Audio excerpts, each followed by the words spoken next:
നമസ്കാരം, welcome to my channel. വണക്കം. ഇന്ന് നമ്മൾ സംസാരിക്കാൻ പോകുന്ന വിഷയം ഇതിനു മുമ്പും പല തവണ സമാനമായിട്ടുള്ള കാര്യങ്ങൾ നമ്മൾ സംസാരിച്ചിട്ടുണ്ട്. ഇക്കാലത്തും സ്ത്രീകൾക്ക് സ്വന്തം വീട്ടിൽ നിന്ന് തന്നെ ധാരാളം അതിക്രമണങ്ങളും ഉപദ്രവങ്ങളും നേരിടേണ്ടി വരുന്നുണ്ട്. അതുപോലെ തന്നെ നമ്മൾ മുമ്പ് ചെയ്തിട്ടുള്ള വീഡിയോസിൽ ഇതുപോലുള്ള ധാരാളം സംഭവങ്ങൾ കണ്ടിട്ടുണ്ട്. ഒരുപാട് സ്ത്രീകൾ ഇന്നും ഭർത്താവിൽ നിന്നും ഭർത്താവിൻ്റെ വീട്ടുകാരിൽ നിന്നുമൊക്കെ ക്രൂരമായിട്ടുള്ള പീഡനങ്ങൾ സഹിച്ചു ജീവിക്കുവാനായിട്ട് നിർബന്ധിതരാവുകയാണ്. ഒരു പരിധി വരെ സഹിച്ചിട്ട് പിന്നെ അവർ ആത്മഹത്യയ്ക്ക് വരെ ശ്രമിക്കുന്നുണ്ട്. ഇന്ന് നമ്മൾ അങ്ങനെ ഒരു വിഷയത്തിനെ കുറിച്ചിട്ടാണ് സംസാരിക്കുവാൻ പോകുന്നത്. കല്യാണം കഴിഞ്ഞത് 15ാമത്തെ വയസ്സിൽ, കല്യാണം കഴിഞ്ഞ ഉടൻ തന്നെ സംശയരോഗത്തോടു കൂടി ഭർത്താവിൻ്റെ ഉപദ്രവം സഹിക്കാൻ വയ്യാതായ ഒരു ഉമ്മയുടെ കഥയാണ് ഇന്ന് നമ്മൾ നോക്കുന്നത്. പിന്നെ ആ ഉമ്മയുടെ ജീവിതത്തിൽ അങ്ങോട്ട് ദുരിതങ്ങളുടെ ഒരു നീണ്ട പരമ്പര തന്നെയായിരുന്നു. ആ ഉമ്മയ്ക്കാകട്ടെ 3 മക്കളും. അവരുടെ ഒരു ദുരവസ്ഥ കേൾക്കുമ്പോഴേക്കും വല്ലാത്ത സങ്കടം തോന്നും. 3 മക്കളും കാണുമ്പോൾ സ്വന്തം ഉമ്മയെ കഴുത്തു ഞെരിച്ച് കൊല്ലാൻ ശ്രമിക്കുന്ന ഉപ്പ. ഈ കഥയൊക്കെ ആ ഉമ്മയും മോളും യൂട്യൂബ് ചാനലിൽ വന്ന് പറയുന്നത് കണ്ടപ്പോൾ ഇങ്ങനെയൊക്കെ നമ്മുടെ സമൂഹത്ത് നടക്കുന്നുണ്ടോ എന്ന് ഞെട്ടിപ്പിക്കുന്ന ഒരു തോന്നലായിരുന്നു മനസ്സിന്. അതുപോലെ വളരെയധികം വേദനിപ്പിക്കുന്ന സംഭവങ്ങളാണ് ഇതിലൊക്കെ നടക്കുന്നതായിട്ട് മനസ്സിലാക്കുവാനായിട്ട് സാധിക്കുന്നത്. ആദ്യം ഈ ഉമ്മയും മോളും എന്താണ് പറയുന്നത് എന്ന് കുറച്ച് ഭാഗങ്ങൾ കേട്ടിട്ട് തിരിച്ചു വരാം. ഒരുപാട് നല്ലോണം പണിയുണ്ടാവും. രാവിലെ തൊട്ട് രാത്രി വരെ നല്ല മാതിരി നമുക്ക് ഫുഡുണ്ടാക്കാനും എല്ലാ പണികളും ഒരു വീട്ടിൽ അന്നത്തെ കാലത്ത് എന്ന് പറഞ്ഞാല് സൗകര്യങ്ങൾ കുറവുള്ള കാലമല്ലേ, എല്ലാതും നമ്മൾ ചെയ്യണ്ടേ. പിന്നെ അന്ന് കുയൽക്കിണറിയാണ് നമ്മള് കൈകൊണ്ട് അടിച്ചിട്ട് വേണം വെള്ളം കിട്ടണമെങ്കിൽ. അങ്ങനെയൊക്കെയുള്ള കഷ്ടപ്പെട്ടുകൊണ്ടാണ് ഞാൻ നിന്നേണ്ടത്. എന്നാലും ഞാൻ ആരോടും ഒരു പരാതിയും പരിഭവമൊന്നും അതിനെ പറ്റിയൊരു പ്രശ്നമാക്കാതെ തന്നെ ജീവിച്ചു പോരേന്. പിന്നെ അതിൻ്റെ ഇടയിൽ എൻ്റെ മാപ്പിളിന്റെ പ്രശ്നങ്ങൾ വന്നപ്പോഴാണ് എനിക്ക് ഓരോന്നും സഹിക്കാൻ പറ്റാതായത്. അമ്മച്ചി എപ്പോഴും പറയുന്ന ഒരു കാര്യമുണ്ട്, എന്താ, ഒന്നെങ്കിൽ ഹസ്ബൻഡ് നന്നാവണം. ഹസ്ബൻഡ് നല്ലതാണെങ്കിൽ ഫാമിലി എത്ര എതിര് നിന്നാലും നമുക്ക് ഒരു സപ്പോർട്ടും ഇല്ലെങ്കിൽ നമ്മൾ ആ ഹസ്ബൻഡിന്റെ കൂടെ എത്രയും പിടിച്ചിരിക്കുമല്ലോ, എത്രയും നമ്മള് കൂടെ നിൽക്കും. നമ്മളങ്ങനെ ചേർത്ത് പിടിക്കാനൊരു ഹസ്ബൻഡ് ഉണ്ടെങ്കിൽ നമ്മൾ കൂടെ നിൽക്കും. ഇനിയിപ്പൊ ഹസ്ബൻഡിന് അതിന് പറ്റൂല, ഹസ്ബൻഡ് ആണ് മോശം എന്നുണ്ടെങ്കിൽ ഹസ്ബൻഡിന്റെ വീട്ടുകാർ നന്നാവണം. നല്ല വീട്ടുകാരാണ്, എന്ത് പറഞ്ഞാലും സപ്പോർട്ട്, അങ്ങനെ നല്ല സ്നേഹത്തിലാണ് വീട്ടുകാരെന്നുണ്ടെങ്കിൽ എന്താ ഹസ്ബൻഡിന് ആ റിലേഷനിൽ തന്നെ നമ്മൾ തുടരും. പക്ഷെ ഇത് രണ്ടും മോശമായിട്ടുണ്ടല്ലോ, നമുക്ക് ഒരിക്കലും ആ റിലേഷന് മുന്നോട്ട് കൊണ്ടുപോകാൻ പറ്റില്ല. ആ റിലേഷന് മുന്നോട്ട് കൊണ്ടുപോയിട്ടും കാര്യമില്ല. അപ്പോൾ ഈ മോള് പറയുന്നതൊക്കെ കേട്ട് കാണുമല്ലോ അല്ലേ? മോള് പറയുന്നതിലും കുറച്ച് കാര്യങ്ങൾ ഇല്ലാതില്ല. കാരണം എല്ലാം സഹിക്കുന്നതിലും ഒരു പരിധിയില്ലേ. ഒരുപാട് പേർക്ക് കല്യാണം കഴിഞ്ഞിട്ട് ഒരു നല്ല ജീവിതം കിട്ടാറില്ല. പലരും ഇതൊന്നും പുറത്തു പറയാനാകാതെ ഇതൊക്കെ സഹിച്ച് മുമ്പോട്ട് ജീവിക്കാൻ ശ്രമിക്കുന്നതാണ് കാണാൻ സാധിച്ചിട്ടുള്ളത്. പിന്നെ ഭർത്താവ് കുറച്ചൊക്കെ ഒരു നല്ലവനാണെങ്കിൽ പിന്നെയും ജീവിച്ചു പോകാം, ഭർത്താവ് സംരക്ഷിക്കും എന്നൊരു സമാധാനമെങ്കിലും ഉണ്ട്. ഒന്നുമില്ലെങ്കിലും ഭർത്താവിനോട് പറഞ്ഞ് വേറെ വീട്ടിൽ ഒന്ന് മാറി താമസിക്കുകയെങ്കിലും ചെയ്യാം എന്നുള്ളൊരു സാഹചര്യവും വരാറുണ്ട്. പക്ഷേ ഈ ഉമ്മാക്ക് ഇതൊന്നും വിധിച്ചിരുന്നില്ല. ബാക്കി ഇവർക്ക് എന്താണ് പറയാനുള്ളതെന്ന് കേട്ടിട്ട് തിരിച്ചു വരാം. എവിടേക്കും ആരെയും ഒന്നും നോക്കാൻ പാടില്ല. നമ്മളെ വീട്ടിലാരെങ്കിലും കല്യാണം കഴിച്ച വീട്ടിലാരെങ്കിലും വരികയാണെങ്കിൽ അങ്ങോട്ടൊന്നും മുന്നോട്ട് ചായ വരെ കൊണ്ടേ കൊടുത്തു എന്ന് പറഞ്ഞാല് ഉപദ്രവേനും. ഉപദ്രവം എങ്ങനെയെന്ന് ചോദിച്ചാൽ എനിക്ക് അത്രക്ക് സങ്കടമുള്ള കാര്യങ്ങളാണ് ഓരോന്നും ചെയ്തതിന്. പിന്നെ ഉമ്മമാന്റെ കൂടെ പോലും പുറത്തിറങ്ങാൻ പറ്റൂലേനു. ഫസ്റ്റ് ഉമ്മാനെ തച്ചത് ഉമ്മമാന്റെ കൂടെ, ഉമ്മ എന്ന് പറയുന്ന ഉപ്പാന്റെ ഉമ്മാന്റെ കൂടെ നാത്തൂന്റെ ഞങ്ങളെ അമ്മായിന്റെ വീട്ടിൽ അമ്മായിന്റെ വീട്ടിലേക്ക് പോയിനാണ് ഫസ്റ്റ് അടി കിട്ടിയത്. അതിന്റെ അടിക്കാന്ന് പറഞ്ഞാല് അതൊക്കെ കണക്കൂടി ഉണ്ടായത് വരാന്. അങ്ങനത്തെ അടി അടിക്കുക അത്രയും ഞാൻ അതൊക്കെ സഹിച്ചു. ഞാനേ ആരോടും ഞാൻ പറഞ്ഞില്ല. അപ്പൊ മുന്നോട്ട് പോവേനു. പിന്നെ അങ്ങനെ പോയി പിന്നെ ഞാൻ തന്നെ പിന്നോണ്ട് കുത്തുക, സിഗരറ്റിന്റെ അതുകൊണ്ട് പിന്നെ കത്തിച്ചു കാരണം അതുകൊണ്ട് പൊള്ളിക്കുക. അങ്ങനെ ഫസ്റ്റ് തുടങ്ങി. പിന്നെ മുഖത്ത് തല്ലെന്ന് പറഞ്ഞാൽ അത്രക്ക് സങ്കടം. നമുക്ക് നമ്മളെ ഹസ്ബൻഡൊക്കെ നമ്മളൊന്ന് തൊട്ടാ പോലെ എന്തെങ്കിലും ഒന്ന് പറഞ്ഞാൽ പോലെ നമുക്ക് സഹിക്കാൻ പറ്റില്ല. ആ പോയോട്ട് നമ്മളൊക്കെ ഉപദ്രവിക്കുക, നമ്മെ കാലുകൊണ്ട് തട്ടുക, എവിടേക്കേലും പോകുമ്പോ ഉപദ്രവിക്കുക. അങ്ങനെ ഞങ്ങള് പിന്നെ കല്യാണം കഴിച്ചു കൊടുക്കുന്ന ഒരു ബസ്സിൽ മാതിരി ഫാമിലി ആയിട്ട് നമുക്ക് പരിപാടിക്ക് പോവാന്ന് പറഞ്ഞ് പിന്നെ എല്ലാരും കൂടി പോകുമ്പോ നമ്മളായിട്ട് പോകണ്ടെന്നപ്പോ പറയാൻ പറ്റൂലല്ലോ. അപ്പൊ അങ്ങനെ എന്റെ മാപ്പിളയും ഞാൻ എല്ലാവരും പോയി. അപ്പൊ ബസ്സിൽ ഒരുമിച്ചൊരു സീറ്റിലാണ് ഞങ്ങൾ രണ്ടാളും ഇരിക്കണേ. പിന്നെ നുള്ളി ഇവിടെ മലപ്പുറത്ത് എത്തുന്ന വരെ പിന്നെ നുള്ളി കാണ്ട് കഷ്ണം എടുത്തിട്ട് ഇപ്പോഴൊന്നും ഈ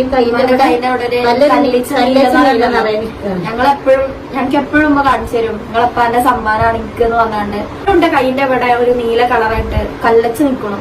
അന്ന് ചെയ്തത്, അന്ന് അത് മുതൽ ഇതുവരെ ചെയ്തത് ഒരാളെ ദേഹത്ത് എപ്പോഴും അത് അടയാളായിട്ട് എടുക്കാതെ കാര്യമൊക്കെ പറയുമ്പോഴും ആലോചിക്കുമ്പോഴും ഒക്കെ അങ്ങനെ അതാണ് എന്നെക്കൊണ്ട് കഴിയൂല എന്നോട് പറഞ്ഞിട്ട്. അതിന് നിങ്ങൾക്ക് ഞങ്ങളില്ലേ, പിന്നെ എന്തിനാ കാര്യമില്ല.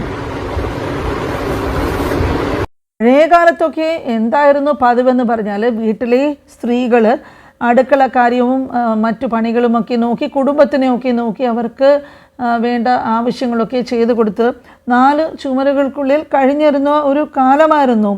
പക്ഷേ അങ്ങനെയുള്ള ഈ ഉമ്മായെപ്പോലും ഭർത്താവിന് സംശയം. ഇത് അനുഭവിച്ചവർക്ക് ഇങ്ങനെയുള്ള ജീവിതത്തിൻ്റെ നരകം മനസ്സിലാകുകയുള്ളൂ. സ്വന്തം മക്കൾക്ക് വേണ്ടി ആ ഉമ്മ ഇതൊക്കെ സഹിച്ചും ഭർത്താവിൻ്റെ ഉപദ്രവമാണെങ്കിൽ സഹിക്കാനും വയ്യ. ആ ഉമ്മ ഇതിനെക്കുറിച്ചിട്ട് വേറെയും കുറേ കാര്യങ്ങൾ പറയുന്നുണ്ട്.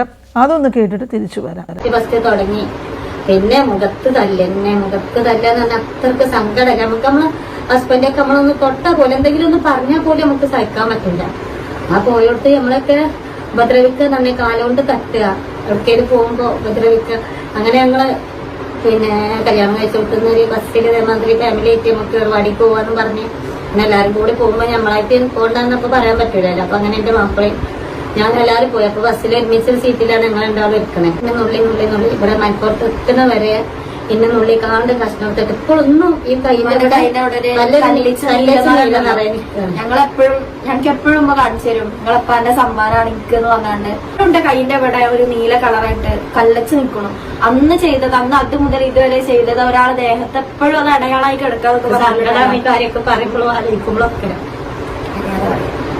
അങ്ങനെ അതാണ് എന്നെക്കൊണ്ട് കഴിയൂല എന്നോട് പറഞ്ഞിട്ട്. അതിന് നിങ്ങൾക്ക് ഞങ്ങളില്ലേ, പിന്നെ എന്തിനാ കാര്യമില്ല. ഒക്കെ കേൾക്കുമ്പോഴേക്കും വല്ലാത്ത ഒരു സങ്കടമാണ് അനുഭവപ്പെടുന്നത്.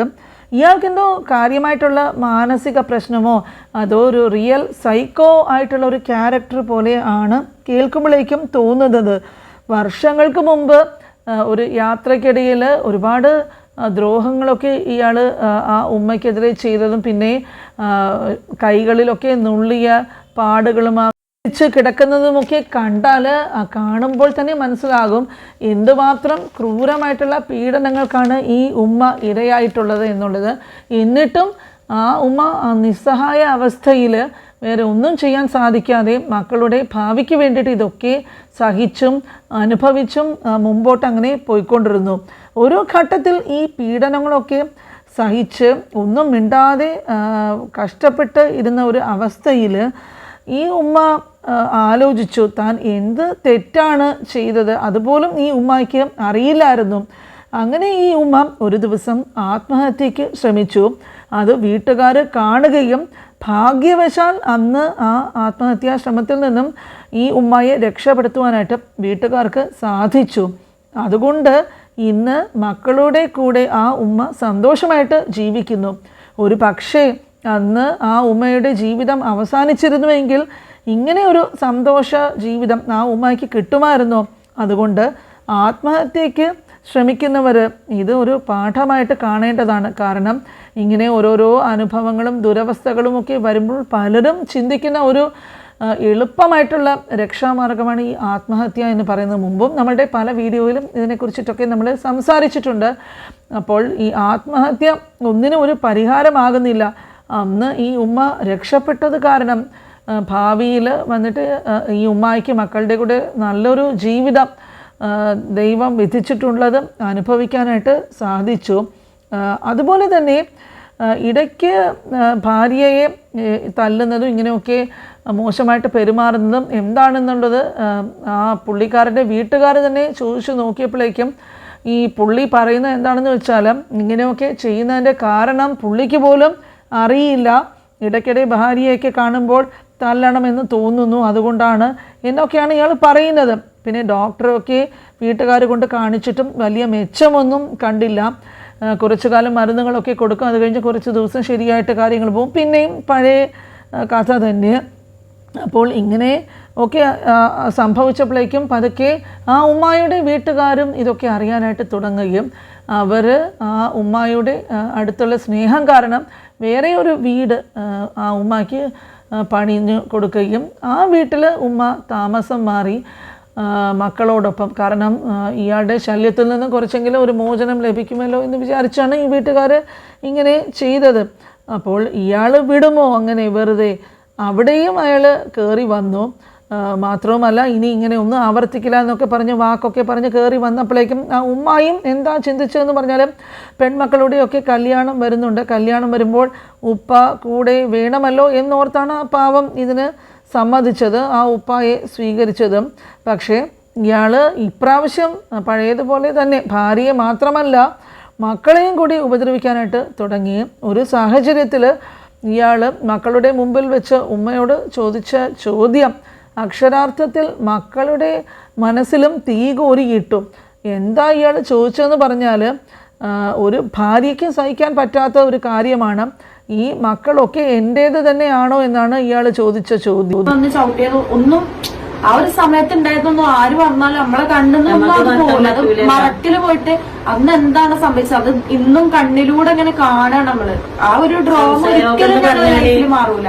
പിന്നെ ഞങ്ങൾ എന്തൊക്കെ മറന്നാലും എന്തൊക്കെ ക്ഷമിച്ചു കൊടുക്കാന്ന് പറഞ്ഞാലും ഞങ്ങൾ ഒരിക്കലും മറക്കാനും പൊറുക്കാനും പറ്റാത്തൊരു കാര്യമുണ്ട്. ഞാന് എന്റെ വീട്ടിന്റെ കോണിമ്മൽ ഇരിക്കുക, എന്റെ താത്ത നിലത്തിരിക്കുക, എന്റെ കാക്ക ഞങ്ങളെ രണ്ടാളും നോക്കി നിൽക്കുക. ഇവര് തമ്മില് ഇമ്മാനെ തല്ല ഇപ്പൊ തല്ല, ഞങ്ങളത് കണ്ടോണ്ട് ഇങ്ങനെ നിൽക്കാണ്. ഇപ്പൊ ഓരോന്ന് ചോദിച്ചിട്ട് ഇമ്മാനെ തല്ലണത് കണ്ടോണ്ട് നിൽക്കാണ്. അതിന്റെ ഇടയില് ഇപ്പൊ ചോദിച്ചൊരു കാര്യമുണ്ട്, ഞങ്ങൾക്ക് ഇന്നും മറക്കാൻ പറ്റില്ല. അത് ഒരു ഉപ്പമാരും ചെയ്യാത്തൊരു കാര്യമുണ്ട്. ഇപ്പൊ ഉമ്മാനോട് ചോദിക്കുകയാണ് ഇത് മൂന്നും എന്റെ മക്കൾ തന്നെയല്ലേന്ന്. അങ്ങനൊന്നും കേട്ടിട്ട് നിൽക്കേണ്ട ഒരു ആവശ്യം ഉണ്ട് എന്ന് എനിക്ക് തോന്നിച്ചില്ല. അത് ഉമ്മ തുടക്കത്തിലേ ഞാൻ എത്ര വട്ടം ചോദിച്ചിട്ടുണ്ട് ഉമ്മാനോട്, നിങ്ങൾ എന്തിനമ്മ ഞങ്ങൾ പ്രസവിക്കണം വരെ കാത്തു നിന്നത്, നിങ്ങൾക്ക് ഒന്നിനും നിർത്തിക്കൂടേനോ, എന്തിനാണ് ഞങ്ങളെ ഭൂമിക്ക് കൊണ്ടുവന്നത്? എനിക്കൊരു ബുദ്ധി വെച്ച കാലം ഞാൻ ഉമ്മാനോട് ചോദിച്ചിരുന്നു. അത് അത്രയും അനുഭവിച്ചിട്ടാണ് അത് അങ്ങനെ ചെയ്തത്. അത് ഒരിക്കലും ഞങ്ങൾക്ക് മറക്കാൻ പറ്റൂല. നിങ്ങളൊക്കെ ഞങ്ങളെ മക്കൾ തന്നെ അല്ലേ എന്ന് ചോദിച്ചത്. അത് ഒരു മക്കൾക്കും അത് കൊടുക്കാൻ കേൾക്കാനും കഴിയൂല.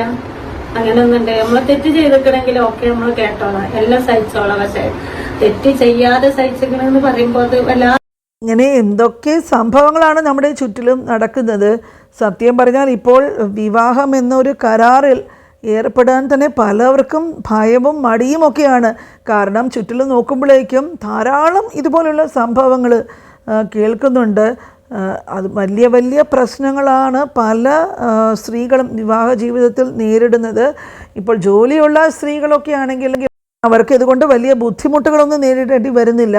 സഹിക്കാൻ പറ്റാത്തൊരു ഘട്ടം വരുമ്പോഴേക്കും അവർക്ക് ഇതിൽ നിന്നുമൊക്കെ വിട്ടുപോയി സ്വന്തം ജീവിതം നോക്കാൻ ആ ജോലി സഹായിക്കുന്നു. പക്ഷേ ഈ ഉമ്മായെപ്പോലെയുള്ള പാവ സ്ത്രീകൾക്ക് അവർക്ക് ജീവിക്കാൻ വരെ യാതൊരു വഴിയുമില്ലാതെ അവർ കിടന്ന് ഈ സങ്കടക്കടലിൽ കഷ്ടപ്പെടുന്നത് കാണുമ്പോൾ അതൊരു വളരെയധികം വിഷമം തോന്നുന്ന ഒരു സാഹചര്യം തന്നെയാണ്. അപ്പോൾ ഇതിൽ നിന്നൊക്കെ എല്ലാവരും ഉൾക്കൊള്ളേണ്ട പാഠം എന്താണെന്ന് പറഞ്ഞാൽ പ്രത്യേകിച്ചും സ്ത്രീകൾ പഠിച്ച് നല്ലൊരു ജോലി ആയിക്കഴിഞ്ഞതിന് ശേഷം മാത്രം കഴിയുന്നതും ഒരു വിവാഹത്തെ പറ്റിയൊക്കെ ചിന്തിക്കുന്നതായിരിക്കും കൂടുതൽ ഉചിതം. ഇക്കാലത്ത് ഇതുപോലെ ധാരാളം സംഭവങ്ങൾ നടക്കുന്നുണ്ട്. നിങ്ങൾക്കും ഇതുപോലെയുള്ള പല അനുഭവങ്ങളും ഉണ്ടായിരിക്കാം. അത് മറക്കാതെ കമൻസിൽ ഷെയർ ചെയ്യുക. ചാനൽ സബ്സ്ക്രൈബ് ചെയ്തിട്ടില്ലാത്ത കൂട്ടുകാരുണ്ടെങ്കിൽ മറക്കാതെ ചാനൽ സബ്സ്ക്രൈബ് ചെയ്യുക. ഇതുപോലെ വേറെ പ്രധാനപ്പെട്ട ടോപ്പിക്കുമായിട്ട് ഇനി അടുത്ത വീഡിയോയിൽ കാണാം. അതുവരെ എല്ലാവർക്കും താങ്ക്സ് ഫോർ വാച്ചിങ്.